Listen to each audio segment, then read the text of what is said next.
Hello everyone, welcome to episode 3, and this is where we got to start to get interesting. We are starting, instead of president dying off because of natural causes, we are starting with assassinations. Yes, we are doing Abraham Lincoln's. He was assassinated along with the following 3, then Windsor Harding and Franklin D. Roosevelt, and then John F. Kennedy. So here we go. 1865, Abraham Lincoln.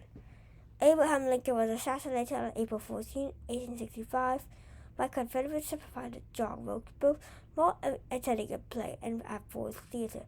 Booth initially planned to kidnap Lincoln, but ultimately aimed to kill him along with other government leaders to aid the Confederacy. Lincoln was shot in the back of his head and died the following morning after being in a coma for 8 hours. Booth was killed during the manhunt, while co-conspirator David Harrow was captured.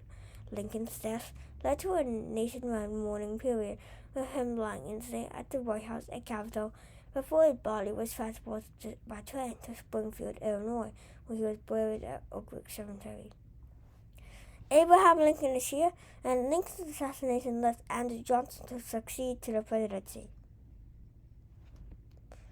He was subject related to John Wilkes Booth, to Abraham Lincoln's death, burial, and more.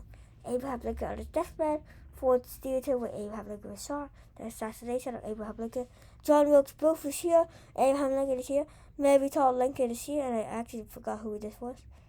Clara Harris, I don't want to invite her to the other one, probably her husband. John Wilkes Booth, the assassin. Lincoln's funeral was in Washington, D.C. Also, here's a quick fact. Unlike Taylor and Harrison, Lincoln lived through his first term. He was 42 days into his second term when he was shot.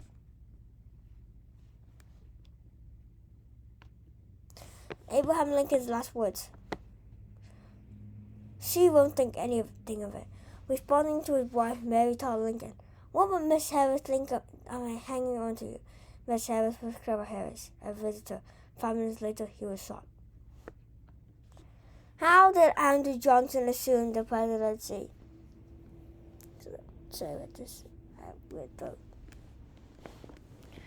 When Lincoln was assassinated, Johnson was at the Cookwood House in Washington, D.C.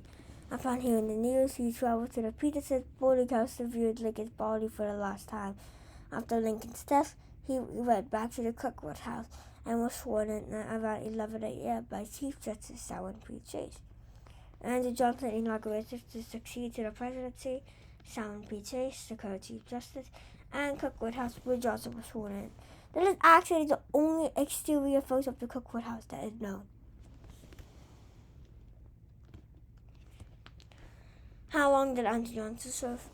Like Tyler and Fillmore, Johnson will only serve out the remainder of Lincoln's second term, which is 1,149 days, or 3 years and 10 months. He was tried to vote at the 1868 Democratic National Convention, but lose to Horatio Seymour, who would lose to Ulysses S. Grant in the landslide.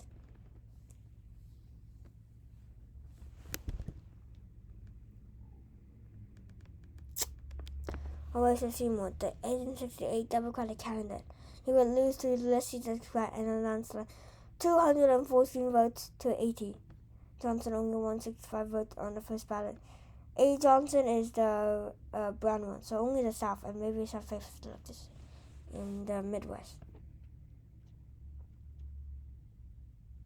And here's a sneak peek for James A. Garfield.